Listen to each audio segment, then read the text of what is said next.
Hello, and welcome to episode 74 of the No Excuses podcast. My name's Anne and I live in Worcestershire with my husband Tom. And today is Saturday the 10th of February. It is a nice day here. We haven't had any rain, so it's been a bit damp this week, so things are drying out. And we've got mostly blue sky, and the birds have been on the feeders but not too much today. So they're obviously going elsewhere. I wonder. I like my birds. I like to watch them. So how have you been? It's a fortnight since I recorded and I'm trying to keep to this schedule as best I can. I've made some notes. Not many. That doesn't mean I won't talk much.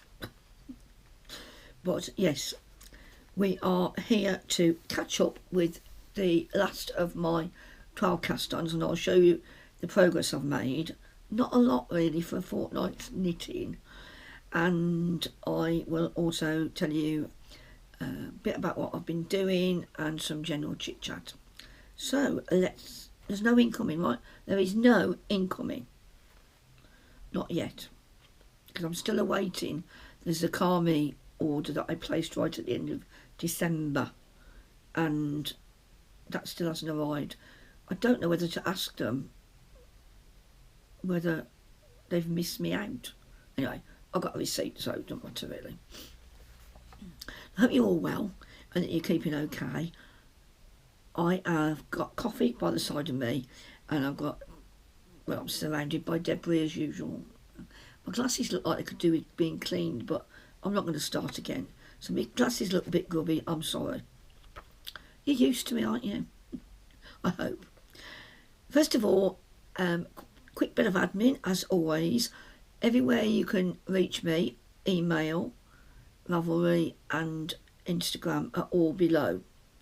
So if you look at on a tablet, I'm not sure where it is otherwise, but if you look below and it says more ... after the title of the podcast, that will expand and you'll get all the notes there and links. I put links into the patterns I talk about and anything else I think you might find useful. We've got 2 make-alongs running at the moment. The jump along, which is an annual event, and that will end at the end of March, and you can enter that via Ravelry, email or Instagram. The hashtag will be on the screen, and that is any adult size jumper cardigan top, and it includes vests that are designed to be worn over the top of blouses rather than as underwear or close to the skin. I have some entries, and if you're knitting away and you think you can get yours finished by the end of March, then please enter and join in. And the second one is Craft More in 24, which is a quieter make-along because it's an incentive to me in a way to take part in new crafts to me or things I've only dabbled in the past. And the idea was that every 2 months I'd change craft and then try something else. But you know what I'm like, I prevaricate, and I've been involved in the 12 cast-ons. Well, I did 11, but more on that in a minute. And so I'm behind on crafting more in 24. Just a total hypocrite as usual. But I will be introducing new crafts, and I've got to start the blouse because the blouse, by the time I've finished it, it'll be ready to wear. The weather will change. And I will introduce a new make-along once the jump-along's finished. And the news around here is, and you may have seen it on Instagram, is I finally got more than 700 subscribers, and that's after roughly 3 years of podcasting, and I'm really pleased. I'm not moaning that it's been slow. That's fine with me. I'm getting to know some really nice people. A lot of the same people get in contact with me, and it's lovely getting to know people slowly but surely, and I'm enjoying it, and I've met so many of you as well. And of course, if we've got a 700 benchmark. I think I've got 712 at the last look. I've gone up by about 30 odd, so something's happened or I've been recommended, and it might be because I'm podcasting more regularly, because apparently the algorithm likes that. But however it's happened, I'm more than happy, and there will be a giveaway, obviously, and more on that towards the end of this podcast, just to make sure that you watch it all the way through, or just take your finger and run it along towards the end. I could put timestamps in, actually. I have done timestamps on my video before, but I forget to do it. But I do put fairly, hopefully, helpful notes in. Slurpy time. It's just coffee today. I rarely have anything else in it, do I? So yes, I'm going to do it at the end, and I've got to think. Oh, my nose is going. Don't touch your nose. Don't. I've got to think of a question for you. Okay, so let's get on to action, shall we? Well, say action, in action, in my case. And the last time I saw you, I was getting towards the end of my cast-ons. And I was showing you what I was going to do. So I'm going to update you in no particular order on any progress I've made. I'm not going to show you all 11. What I did in my book, not this book, my journal, which the camera stood on, so I made a list of 12, and I was really pleased with myself that I had 12 cast-ons, and I nearly had 13.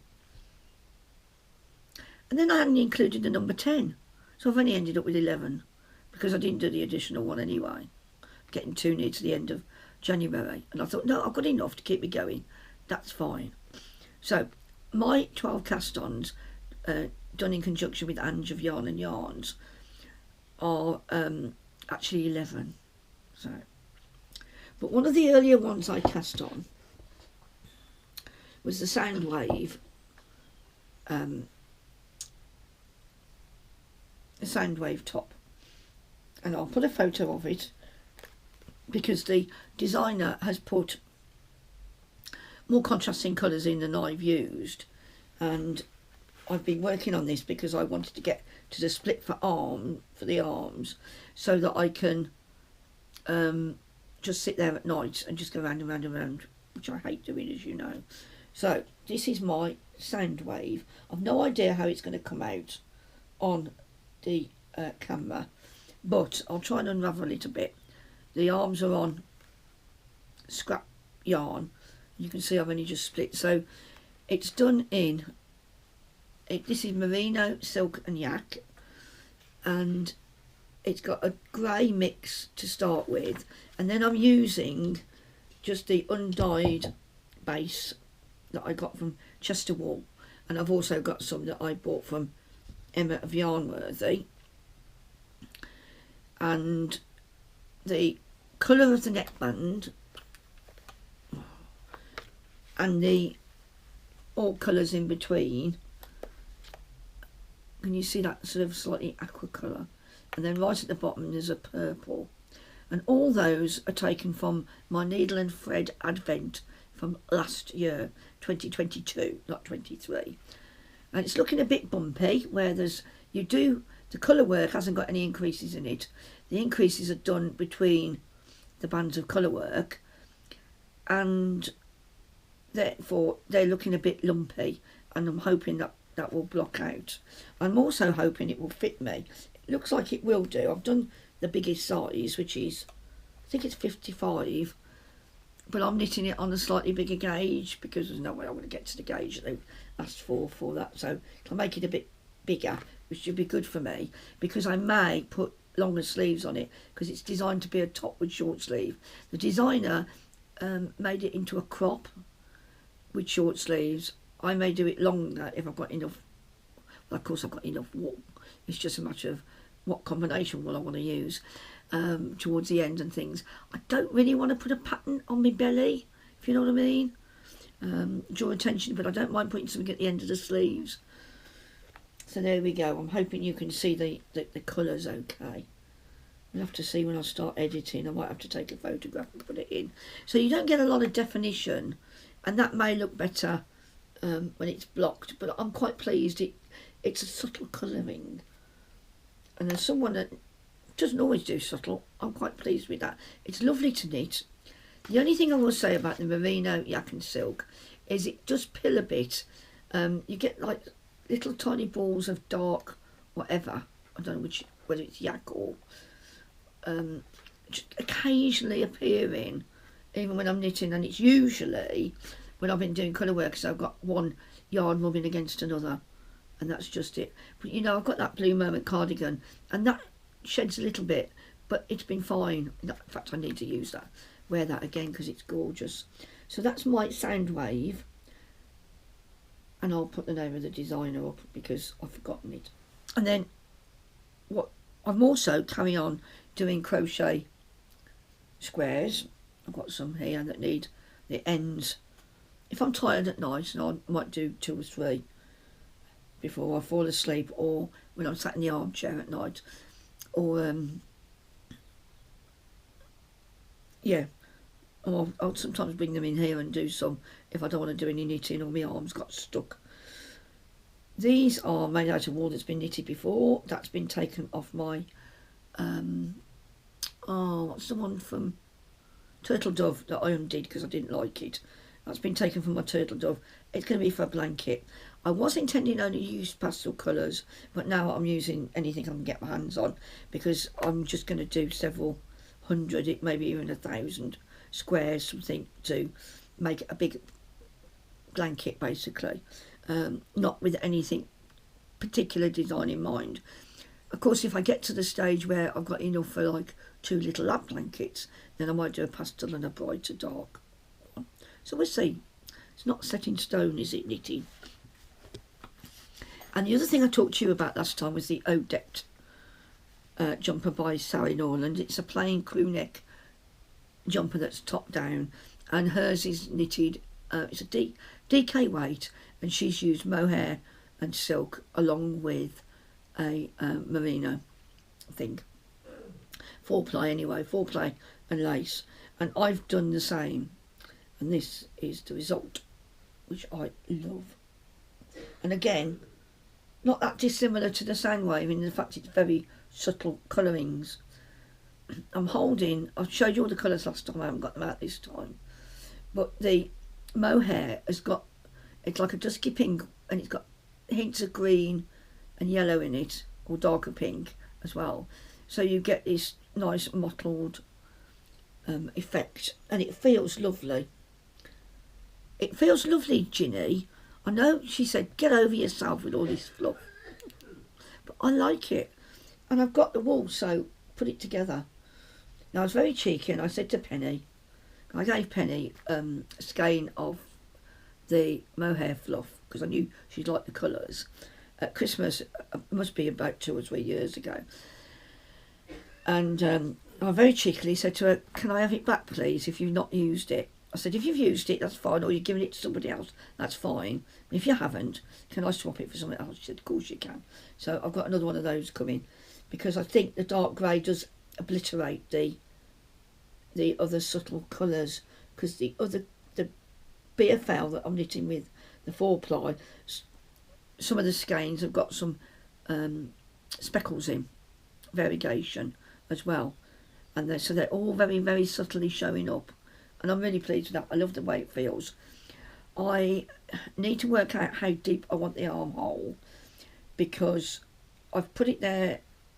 I did some, yeah, because I have trouble. It's a raglan armhole. I want to make sure I can get it on okay. But because it's a provisional cast on, I don't think I need to worry too much, because I could also add some vertically before the shaping starts. I have altered the shaping on here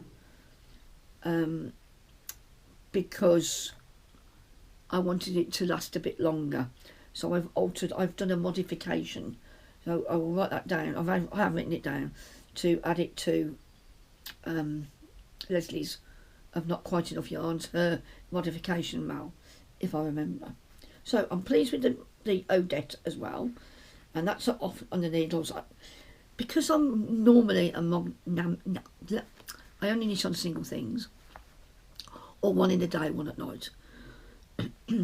I found it hard to choose which of my knits that I've cast on to pick up and work on, and I'm so tempted to just work on it until I've finished it, which I normally do anyway. But I really want the Soundwave top, and I really want this. And I'd like to wear this before the winter's out, you see. And already we've got daffodils. I can see the heads of the daffodils are starting to come up, you know. They come up like that, then they drop down, don't they? And we've got snowdrops and we've got crocus and tulips coming up. So, and it's nearly mid-February, so I need to get a crack on if I want to be able to wear it. Although we have freezing cold days in May sometimes. So that's the Odette. And then if I can do this without knocking you over, here's my other make. Don't look too closely, he's wonky. His name's Bobby, I've decided. Don't know why. Don't ask me why. I have no idea. It just came into my head. I decided it was a boy. His feet aren't the same size and his arms don't look the same size. Now next time I will weigh the stuff in. I mean, they're not that far out. And his face is slightly wonky. I'm a member of the Mary Jane Tearoom. It's Susan Hickson is the designer, and I might correct that on screen, by the way, I might be pronouncing it wrong. And the patterns are very, very good. Lots of photographs on them and everything as well.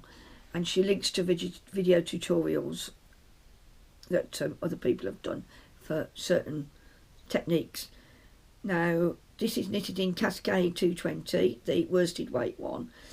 And I think this is something like copper heather.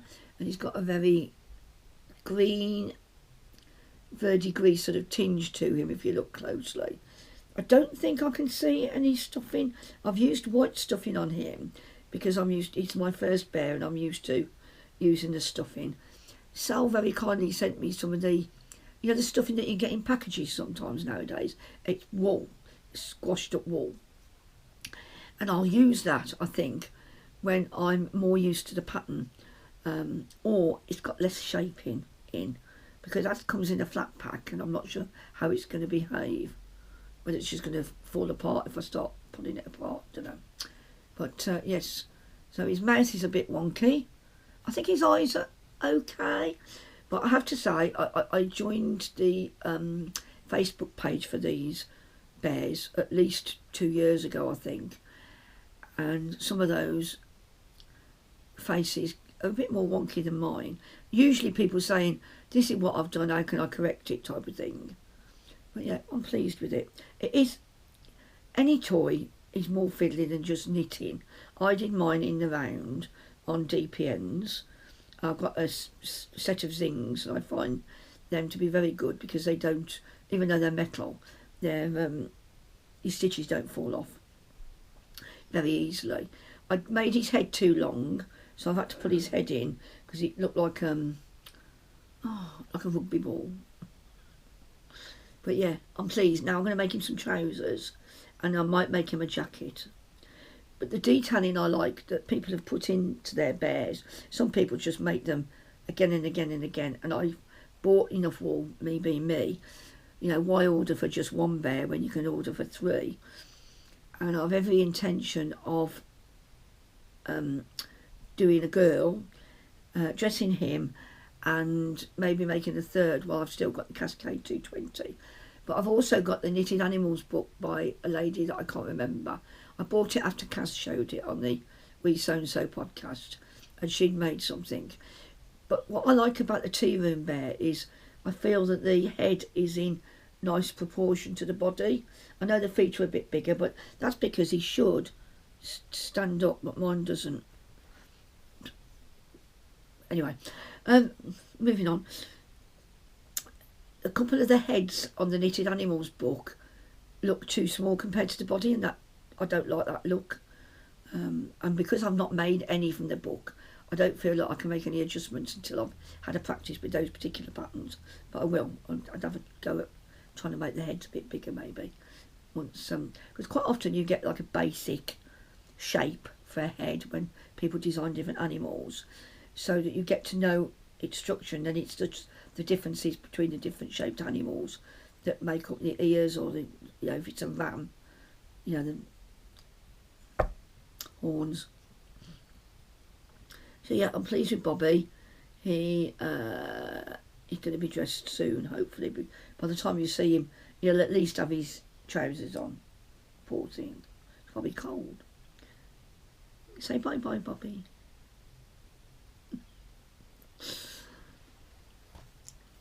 Oh dear, I'm not good at knitting. I don't knit socks, I don't knit many hats. Not because I dislike the knitting bit, but I prefer to make bigger things. Yeah, it's strange, isn't it?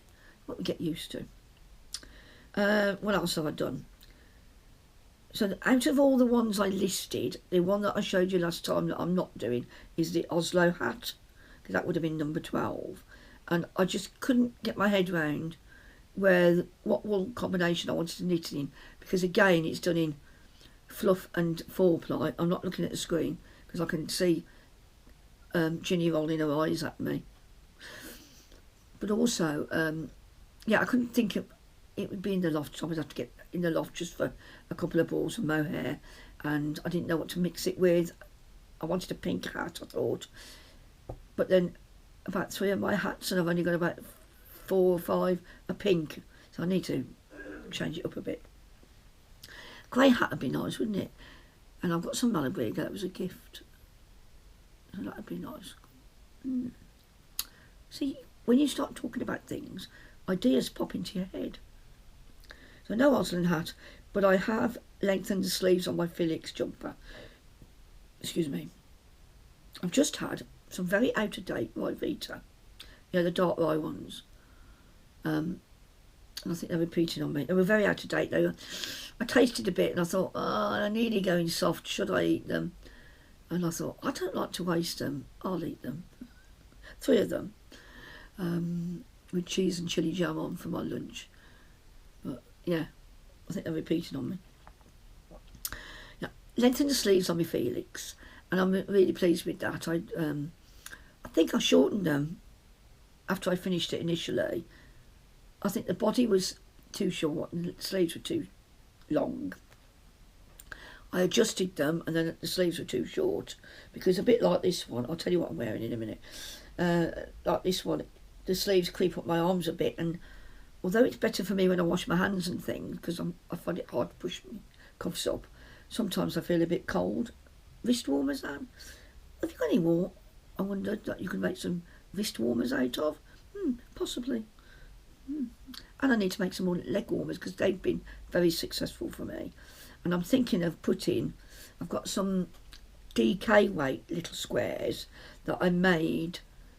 You know, my poncho's done in a DK superwash merino, and I also had a Halloween box from, I don't know it's called Halloween, but from Beehive Yarns as well, with lots of purples in. And I thought about taking some of those colours and putting them together and making little crochet squares and making a granny leg warmers. Probably said that last time, because I remember talking about the lady at Wonderwall that had some on when I saw her last year. And that's my knitting progress, so not a lot. I'm sitting here at night and I'm knitting away, and then something happens on the screen. I need to change the programme, and I can't move my arm. My arm won't work. It's all right once it starts working, but I can't move it initially, and it's annoying me. Subsequently, I've not done as much knitting as I probably might have done in the past. But we're not giving up. We can't stop knitting because we have too much wool in the loft. Well, we'll move on to chat now, shall we?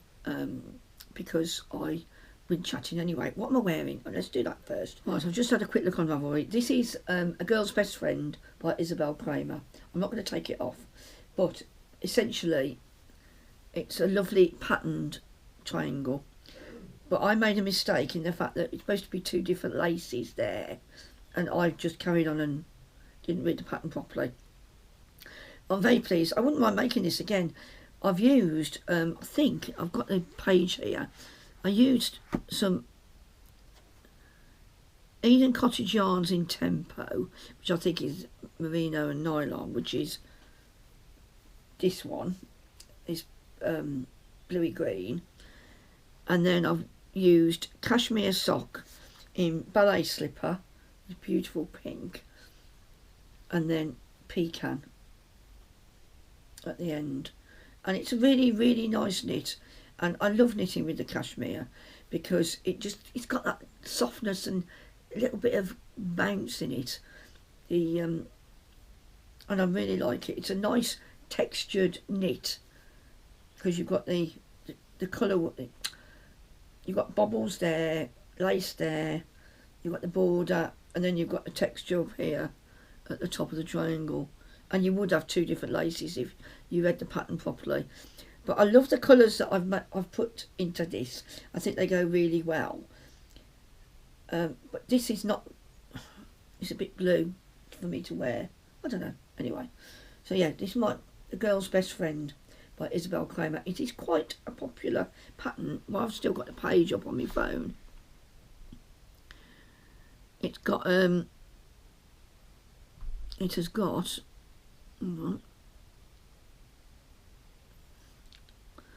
It has got 2,327 versions of it logged on Ravelry, and she put pom-poms on the bottom of hers, and I may, if I ever make it again, and there's a chance I might because I like it, then I would put tassels on or something. Her original one was done in mustard and grey and pink, and a variegated pink, and it's really pretty. So yeah, I'm very pleased with this. A Girl's Best Friend by Isabel Kramer, and I shall put the link to the Ravelry pattern down below. And then I'm wearing one of my house jumpers, which has got peppercorn sauce down the front of it. You can't see it, I can't see it, but I don't know why I put a new jumper on when I got home the other night. I've been out all day, which I'll tell you about in a minute, and instead of putting the old jumper on and then putting it into wash the next day or whatever, I'd got Tom to get my next house jumper out, and I thought, oh, I'll wear that, and then I immediately dropped pepper with my first mouthful of peppercorn sauce down me. And I've worn it because we haven't been back in the wardrobe yet to get the third house jumper out, but it'll all get washed this week. It doesn't matter, it doesn't smell, I can't smell it, and my sense of smell is quite good. I put some Calvin Klein on it yesterday, Obsession, you know, just one puff because it's so strong. And my sister came up and she didn't say, you smell of peppercorn sauce. It sounds like I tipped a whole Tom gave it me in a ramekin. It sounds like I threw it at myself. Anyway, I'm a messy eater sometimes. Well, as I said, I mean, this is chat activity stroke, you know, because the two move into one. My sister came yesterday, and I'm not doing the activity in the right order. I'm probably going to do it backwards, with her partner Ali, and they brought the two dogs. Isla is a Whippet Cross. She's about 13. Very, very full of personality, very vocal. Lovely dog. Tiny compared to Bert. Her head is about a sixth of the size of Bert's. And then Lottie, who is a purebred Whippet. Now, if she was a staffy, she'd probably be called Blue, which is a beautiful grey colour. She's younger. And she belongs to Ali's mum. Ali's mum's being treated for cancer at the moment, so they've had the dog since October. But she's lovely company, very, very quiet compared to her sister Isla.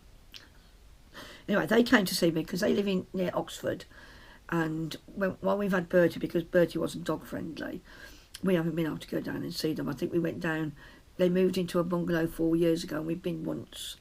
Mum had Bertie for the day, and we popped down there because it only takes about an hour to get there, so it's not too far. Mum goes down fairly regularly, and Mum and Dad used to go for the day on a regular basis.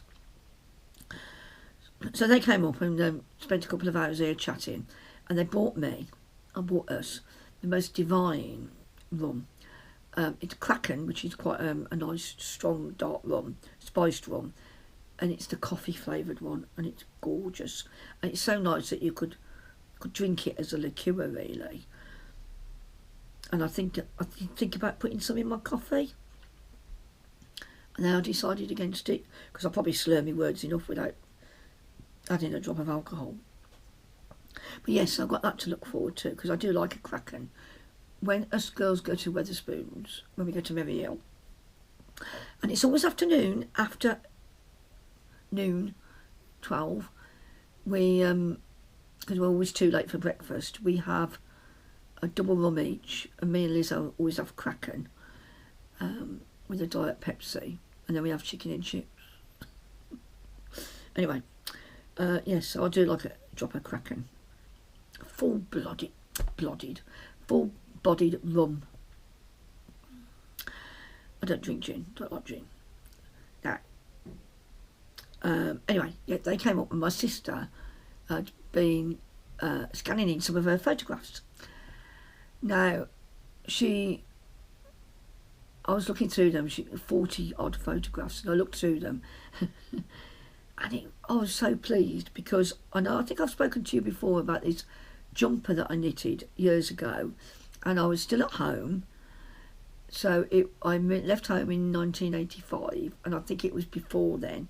So we're probably talking about 1982, 83, and it was peach fluffy wool with a big collar. The body was patterned in a very sort of, you'll see anyway, I'll show you the photograph in a minute. And then it had a big collar on it all the way around, like a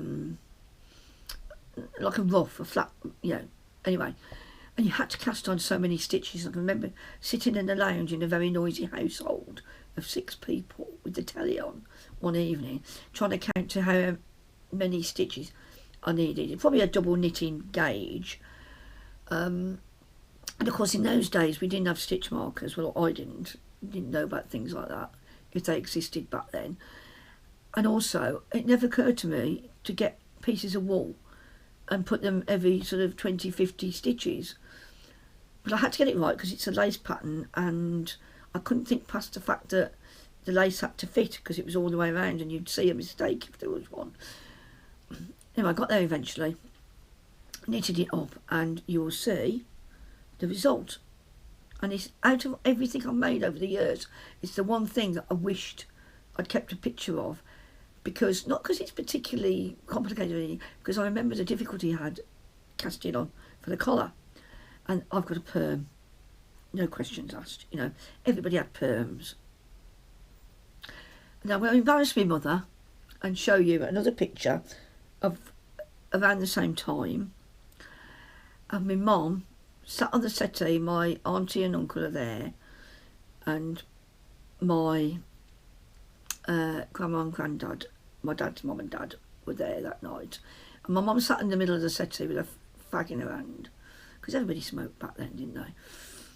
And she's got a pale lemon jumper on that she's knitted, and I did exactly the same in a vibrant red mix. You couldn't really see the pattern on mine, and I used to wear that a lot. I remember wearing it to work. It's got like a nice sort of triangular pattern on it. See if I can zoom in a bit when I edit. I'm not good at zooming. So yeah, we both knitted that one, and we both knitted a long cardigan. Marks and Spencer's had quite a chunk in it, having a big higher than that cardigan that everybody was buying, and it might have had a tie waist, I'm not sure, but it was selling like hotcakes, and everybody that, even the teenagers were buying them, or people in their late teens, early 20s, because it was like deemed a fashion item, even from M&S. And Mum and I knitted a, again, I think it might have only been DK way, but it was like Aaron style, so it had cables and bubbles and whatever you must stitch on. And I did a green one, and I think Mum did a navy one. Do you remember that, Mum? If I sat there. So I've always knitted. I said to Tom, I think I've knitted my own stuff since I was about 12, on and off, because I've not been able to afford wool, or I've been doing other things, so. But yeah, I'm pleased I've stuck with it, really, because I do enjoy it. I wouldn't be talking to you otherwise, would I? So yes, I hope you like the photograph of a very young me. Well, I'm probably about 22, 23 at the time. My sister, I won't show you any photographs of her because I don't know why, but she insisted on having a mullet. But then it was in fashion at the time. But we obviously have to remind her constantly about these photographs of her that she's found. She sent me a picture of her bus pass, and I said, how come the driver let you on the bus? It's so bad. Oh dear. Anyway, let's go back to the beginning of activities and what I did just after I spoke to you last time. And that is, I went to see my doctor on the Monday, the last Monday in January, and I was very lucky to get an appointment with her because normally you have to wait a while. And she put me on the slow release version of the drugs that I was already on, the higher drugs. And she said, right, slow release ones, so you take it twice a day, about 12 hours apart. And so they set the base level of pain killing. And I'm doing all right on them. And then you can take the quick release ones, and they do kick in within about 20 minutes. You can start to feel the difference. You can take them as and when you need them, because I was getting to the stage where the cocodamol I was taking, which is the strongest one you can get, the 30 milligrams of codeine in each tablet, were not touching me, really. So she's knocked them off my prescription, and I've got this instead. And I can take paracetamol. In fact, I'm due some paracetamol about now, so I'll take some in a minute. And I'm doing all right on them. I think I went out on Tuesday this week. Took Boots a week to get them. I think they're normally used for post-operative stuff. Anyway, it took Boots a week to get them. Started taking them. Went out. And I felt okay. Following day, I really struggled because it was shower day. It was really raining really hard. And of course I was tired from the previous day. And then Tom said to me, you've got to take another tablet, you know. So I have. I took 2 that day. 2 of my quick release ones. So I'm seeing how it goes, because I've got an appointment with her on the 13th of March, and we'll have a chat about whether it's enough for me. And hopefully, as the weather may be a little bit warmer by then, I'm not sure. I might feel a difference in myself anyway. But she's very good. She didn't argue with me, and you know, she didn't say, well, you should try this and you should try that. She just said, I'll give you these. So, and then I went for my blood test on the Wednesday. So that was on the Monday. Blood test on the Wednesday, and the poor lady Caroline, who she's really, really good at stabbing, really good. And she takes it out of my foot, and she'd hurt her hip or her back or her knee, and she was in absolute agony. She was on every drug known to man, and they were trying to get her an X-ray, but she had quite a long wait to find out. She doesn't know how she did it. She hurt herself, and of course my feet are nearly on the floor. I couldn't lift my legs up. She tried to get down on her knees to get the blood, and for once, even though my feet were really cold, she said I like blocks of ice. My feet were really cold. She got in, and the blood, she was able to take the blood she needed fairly quickly in the end. So that was good. And then this Monday, just gone, I met Amanda and Wendy, both ladies I used to work with, at Hillers, which is, it's on the old main road between Stratford and, well, Ulster and Bidford, before the bypass was built. So it's easy to get to from here. And it's like, it started out, I think, as a farm shop, and it sits on the Ragley Hall estate. If you know Ragley Hall, it's a stately home.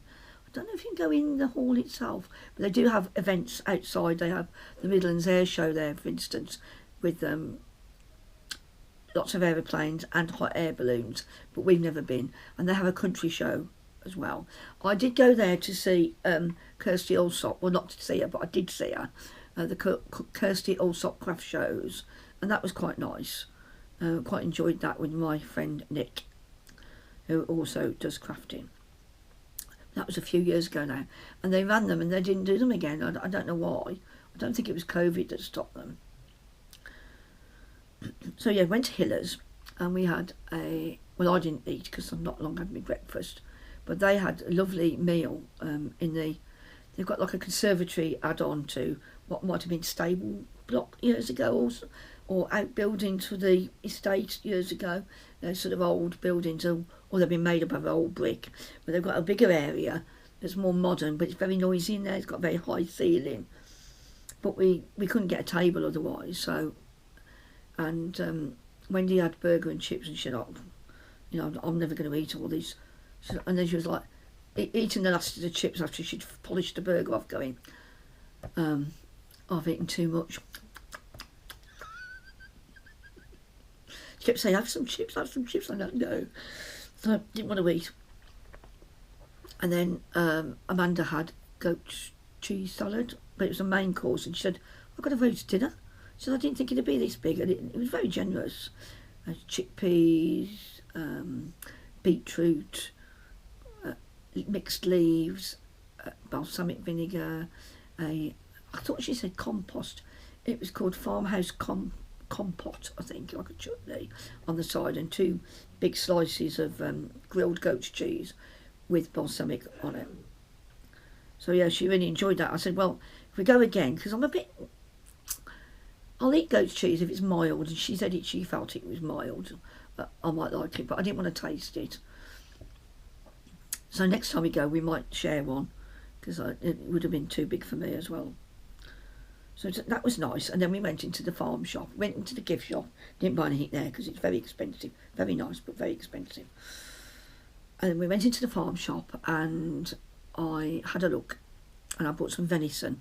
Now on Saturday, on Mondays, the butcher's counter isn't open, so we just had what was packaged up, like vacuum sealed. And I bought 2 good-looking venison steaks for just under £10.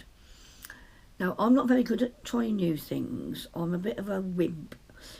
I'll eat guinea fowl from Waitrose occasionally, in case they have one reduced or something, because it's just a bit like a stronger chicken.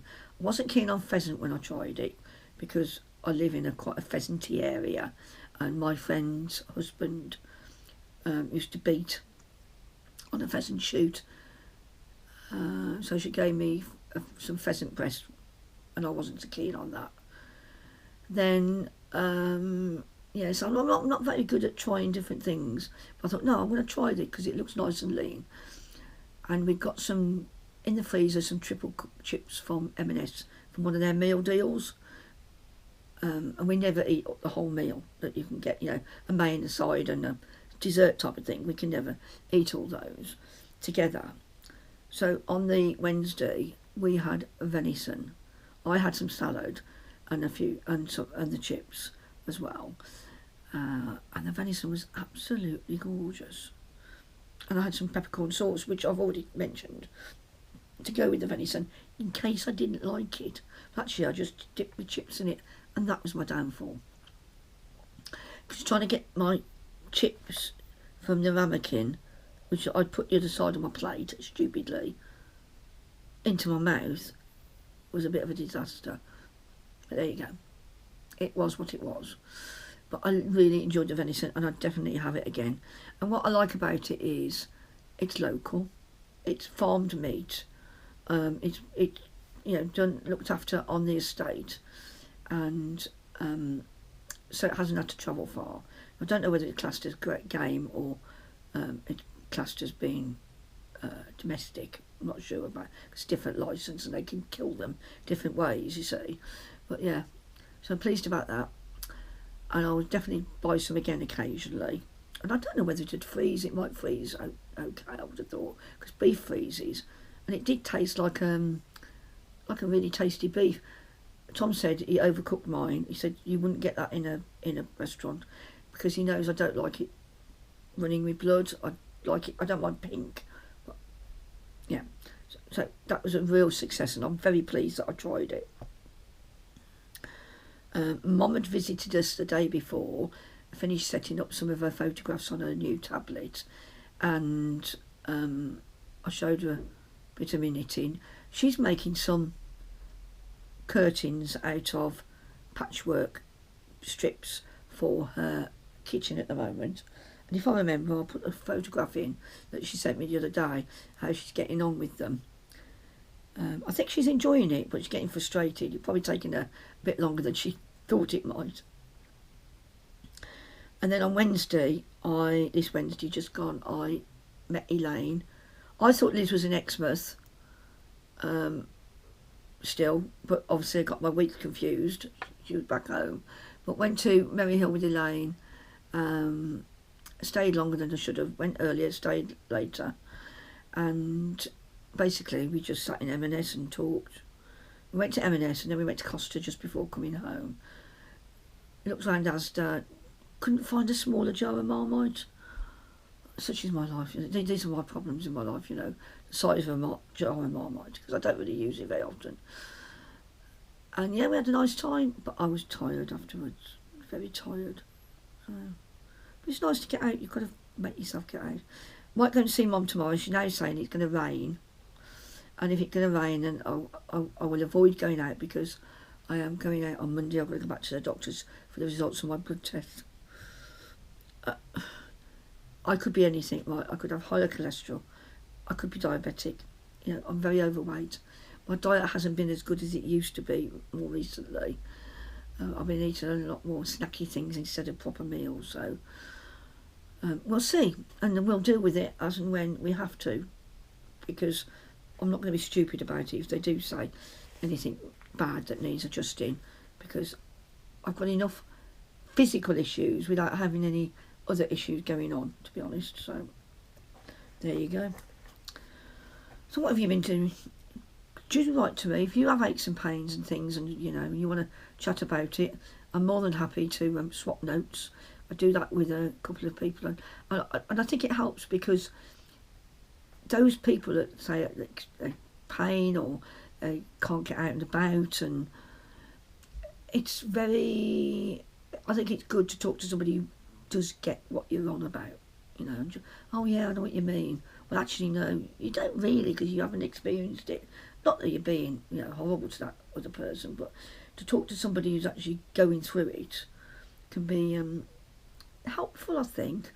All that trouble shared, so trouble halved. There's some element of truth in that, I think, anyway. So I'm going to finish now. I shall see you in about a fortnight. There's probably things I've forgotten to tell you. Oh no, I've got to do the giveaway, haven't we? How long have I been talking? Only 51 minutes, and I need to cut a couple of those out, so I'm talking very fast. Maybe it's the coffee. Right, 700. Please only enter if you are a subscriber. I can check. And it will be open worldwide. However, if you live across the land, away from the UK, it will be posted by snail mail. I recently sent something to Canada, and it didn't take very long to get there. It took about 2.5 weeks. So I'm going to revert back to economy and say that I'm happy to pay for economy, because it is almost half the price of some of the tracked, etc. And they don't lose that many things. So you'll get a wonky bag from me, and you'll get a few bits and pieces, maybe a bit, some yarn. I haven't got the spare skeins of yarn I used to have. I've still got some, but I used to always put a skein of yarn and a bag together. But it might be minis. We'll see what we can come up with. I've still got lots of wool. So, what's the question? I don't know. I'm going to ask the basic question I was thinking of asking it. That is, what's your favourite snack? Nothing to do with knitting at all. But most of us eat, I hope. And I want to know, what's your favourite? If you've got a choice, are you a savoury or sweet? And that isn't, it's not a two-part question, but what's your favourite go-to chocolate bar or pudding if you don't eat chocolate bars, or what's your favourite crisp or savoury snack? Just tell me what your favourite is. You can list them if you want to, but the key word will be snack, S-N-A-C-K. You need to put that word in the comments for me to pick it up, okay? Because otherwise I've got to go through like 50, 60, 70 comments sometimes looking for the word, and even though they've changed the things, the comment picker, I can get to that word fairly easily, hopefully. And I need you to enter before, let's get a diary out, shall we? Today is, if I allow you about 10 days to watch this, so this is Saturday, it'll go out today or Sunday morning, so I'll be recording again on the weekend of the 24th. So I'd like you to tell me before Friday the 23rd your favourite snack, okay, to win. If you don't include the snack, I'll take it that you're not, you don't want to enter the giveaway. Thank you for joining me. I've enjoyed our chat, and I will see you in roughly a fortnight. There's a magpie just flown past, and I'm now going to sew the ends in on these little squares while they're in front of me, and go and get another drink. It won't be the coffee room though. I hope you're alright. Get in touch, you know where to contact me. See you soon. Bye.